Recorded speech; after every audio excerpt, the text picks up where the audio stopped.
வணக்கம். திக்கற்றவர்களுக்கு தெய்வமே துணை அப்படின்னு ஒரு பழமொழி இருக்கு.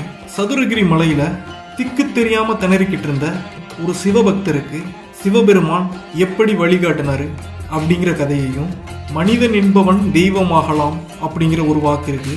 அதற்கு ஏற்றாற்போல் மிகச்சிறந்த சிவபக்தர்களாக இருந்த 2 மனிதர்கள் எப்படி சதுரகிரி மலையிலே தெய்வமாக வீற்றிருக்கிறார்கள் அப்படிங்கிற கதையையும் இந்த வீடியோல பார்க்கலாம். இதுக்கு முன்னால நீங்க இந்த சேனலை சப்ஸ்கிரைப் பண்ணாம இருந்தீங்கன்னா சப்ஸ்கிரைப் பண்ணிக்கங்க.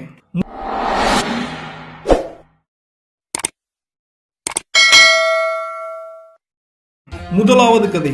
சதுரகிரி மலை மீது வீற்றிருக்கின்ற சுந்தர மகாலிங்கத்தை தரிசிப்பதற்காக பழங்காலத்திலே ஒரு சிவபக்தர் காடுமலை தாண்டி வந்து கொண்டிருக்கிறார். ஆனால் அடர்ந்த வனப்பகுதியாக இருப்பதால் அவர் வழி தவறி போய்விடுகிறார். அந்த சிவபக்தர் ஆண்டவனை மட்டுமே மனதிலே நினைத்துக் கொண்டு அந்த காட்டுக்குள்ளே திக்கு தெரியாமல் திணறிக் கொண்டிருந்த போது சிவபெருமான் காமதேனு பசுவை அந்த சிவபக்தருக்கு வழிகாட்டுவதற்காக சதுரகிரி மலைக்கு அனுப்பிவிடுகிறார். காமதேனு பசுவும் அந்த சிவனடியாருக்கு சுந்தர மகாலிங்கத்தை வழிபடுவதற்கு போக வேண்டிய சரியான மலைப்பாதையை காட்டுகின்றது. அத்தோடு மட்டுமல்லாமல் தெய்வ சக்தி பொருந்திய காமதேனு பசுவானது வழிகாட்டி முடித்த பின்பு அந்த இடத்திலிருந்து தேவலோகத்திற்கு பறந்து செல்கிறது.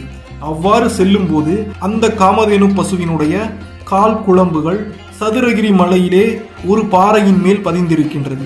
இன்றும் சதுரகிரி மலை பாறையில் அதை மிக தெளிவாக காணலாம்.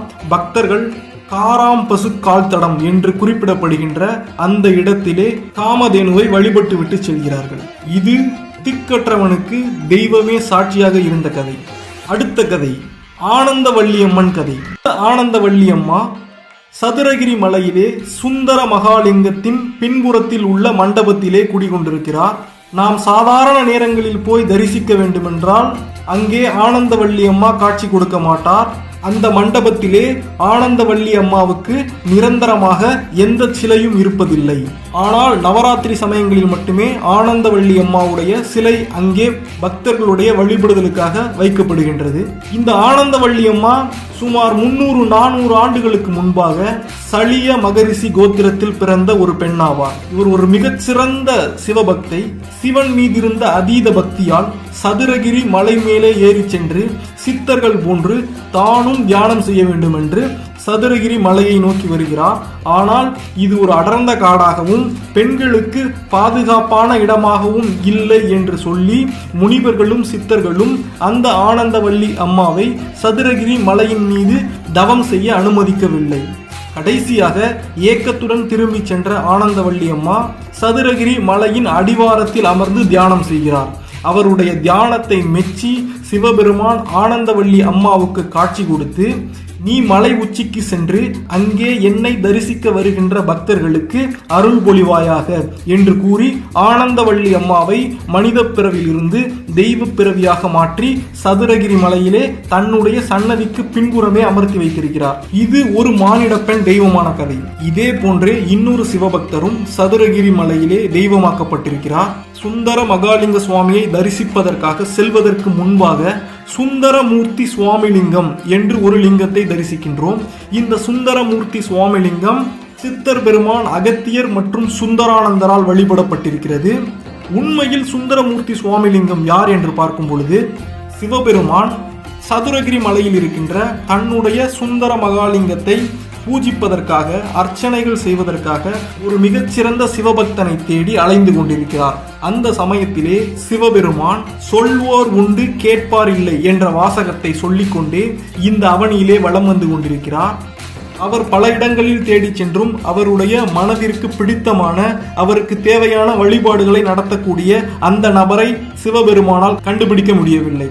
கடைசியாக ஒரு கிராமத்திற்கு பக்கமாக சென்று கொண்டிருக்கும் போது ஒரு 3 வயது நிரம்பிய சின்ன குழந்தை கேட்போர் உண்டு சொல்வார் இல்லை என்ற வாசகத்தை முணுமுணுத்துக் கொண்டிருக்கிறது. இதை கேட்டவுடன் சிவபெருமானுக்கு சொல்வோன் நான் இருக்கிறேன், கேட்போன் நீ இருக்கிறாய் என்று கூறி அந்த குழந்தையை தன்னுடன் சதுரகிரி மலைக்கு அழைத்து வந்து விடுகிறார். அது முதற்கொண்டு சுந்தரமூர்த்தி சுவாமிகள் என்ற நாமத்தால் அழைக்கப்பட்ட அந்த குழந்தையானது சதுரகிரி சுந்தர மகாலிங்க சுவாமிக்கு ஆராதனைகள், பூஜைகள், அபிஷேகங்களை செய்து வந்தார். அவரே பிற்காலத்திலே சுந்தரமூர்த்தி சுவாமி லிங்கமாக சதுரகிரியிலே பிரதிஷ்டை செய்யப்பட்டார். இவரே மூலவர் சுந்தர மகாலிங்கத்தினுடைய பிரதிநிதி. இவரை வழிபட்டு விட்டுத்தான் சுந்தர மகாலிங்கத்தை நம்மால் வழிபட முடியும். இந்த சுந்தர மகாலிங்க சுவாமியானவர் மூலவர் சுந்தர மகாலிங்கத்திடம் பக்தர்களுடைய கோரிக்கைகளை வேண்டுதல்களை எடுத்து சென்று கூறுவார் என்று நம்பப்படுகிறது. இதுவே 2 மனிதர்களாக பிறந்து தெய்வமாக சதுரகிரி மலையிலே அமர்ந்திருப்பவர்களுடைய கதைகள். இந்த வீடியோ உங்களுக்கு பிடிச்சிருந்துச்சுன்னா ஒரு லைக் பண்ணுங்க, உங்களோட ஃப்ரெண்ட்ஸ்க்கு இந்த வீடியோவை ஷேர் பண்ணுங்க, உங்களுடைய கருத்துக்களை கமெண்ட் பாக்ஸில் சொல்லுங்க. இந்த சேனலை நீங்க இன்னும் சப்ஸ்கிரைப் பண்ணாம இருந்தா சப்ஸ்கிரைப் பண்ணிக்கோங்க.